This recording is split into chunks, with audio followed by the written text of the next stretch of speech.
এই মুহূর্তে রাজশাহী বিশ্ববিদ্যালয়ে আছেন সহকর্মী সাইফুর রহমান রকি এবং চট্টগ্রাম বিশ্ববিদ্যালয়ে আছেন তারিফ রহমান।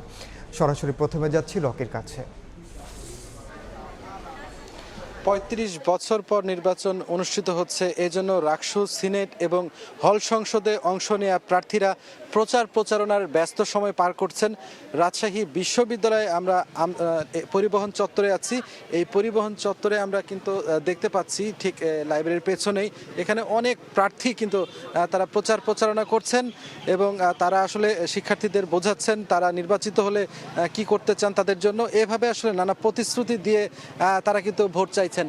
সব মিলে আমরা কিন্তু ছেলে প্রার্থীর পাশাপাশি এখানে নারী প্রার্থীদেরকেও দেখতে পাচ্ছি। তারাও আসলে এখানে প্রচারণার ব্যস্ত সময় পার করছেন। তারাও নানা প্রতিশ্রুতি দিচ্ছেন। তারা বিশেষ করে নারীদের ক্ষেত্রে কি উন্নয়ন করা সম্ভব, আবাসিকতা, পাশাপাশি যে খাবারের সমস্যা আছে ডাইনিং ক্যান্টিনে, সেই সমস্যাগুলো দূর করার তারা কিন্তু প্রতিশ্রুতি দিয়ে তারা ভোট চাচ্ছেন। সব মিলে যদি বলা চলে ক্যাম্পাসে ছাত্রদল, ছাত্র শিবির সহ যে এখানে 12টি প্যানেল রয়েছে, তারা 12টি প্যানেলেরই কিন্তু তারা আলাদাভাবে প্রার্থীরা কিন্তু এখানে কিন্তু দলীয়ভাবে না, এককভাবে কিন্তু তারা তাদের ভোটের চাচ্ছেন। কোনো ক্ষেত্রে কোনো প্যানেল দলীয়ভাবেও তারা শিক্ষার্থীদের দ্বারে যাচ্ছেন। সব মিলে জমজমাট একটি পরিস্থিতি কিন্তু এই রাকসুকে কেন্দ্র করে কিন্তু বিরাজ করছে। রাজশাহী বিশ্ববিদ্যালয় প্রশাসন, রাকসু নির্বাচন পরিচালনার দায়িত্বে থাকা সংশ্লিষ্ট কর্মকর্তারা বলছেন যে এবার মোট 990টি বুথ থাকবে, এখানে 9টি কেন্দ্র থাকবে এবং ভোটের দিন এখানে পর্যাপ্ত নিরাপত্তা ব্যবস্থা কিন্তু এখানে থাকবে।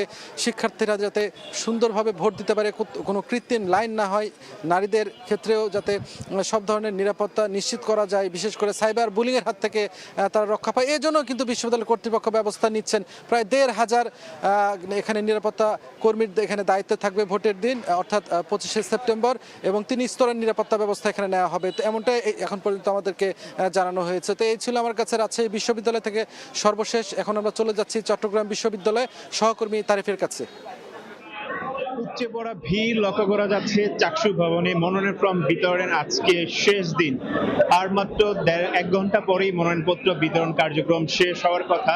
যদিও নির্বাচন কমিশন থেকে জানানো হয়েছে যে এই যতক্ষণ পর্যন্ত প্রার্থীরা আসবেন ততক্ষণ পর্যন্তই এই মনোনয়ন ফর্ম বিতরণ কার্যক্রম চলমান থাকবে। তবে আজকের পরে আর কোনোভাবেই মনোনয়ন ফর্ম বিতরণের কার্যক্রম বৃদ্ধি করা হবে না এবং আগামীকাল মনোনয়ন ফর্ম জমা দানের শেষ সময় এবং আগামীকাল বেলা 3:30টার মধ্যে প্রার্থীদেরকে তাদের মনোনয়ন ফর্ম জমা দিতে হবে।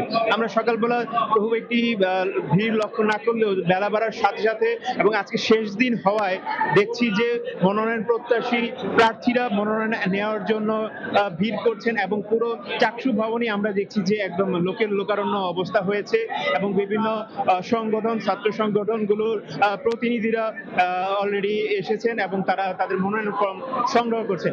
এছাড়াও স্বতন্ত্র থেকেও যারা নির্বাচন করছেন তারাও মনোনয়ন ফর্ম সংগ্রহ করছেন এবং এই মনোনয়ন কার্যক্রম কালকে শেষ হওয়ার পরে পরশুদিন অর্থাৎ 18 সেপ্টেম্বর যাচাই বাছাই হবে এবং 21 সেপ্টেম্বর এই প্রাথমিক প্রার্থী তালিকা প্রকাশ করবে নির্বাচন কমিশন, এমনটি আমাদেরকে তারা জানিয়েছেন।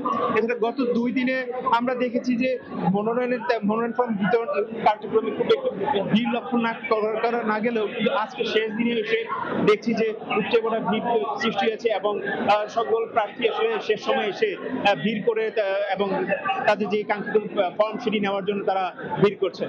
তো এই ছিল আমার কাছে চাকসু ভবন থেকে মনোনয়ন ফর্ম বিতরণের সর্বশেষ খবর। সরাসরি যুক্ত ছিলাম রাজশাহী বিশ্ববিদ্যালয় এবং চট্টগ্রাম বিশ্ববিদ্যালয়।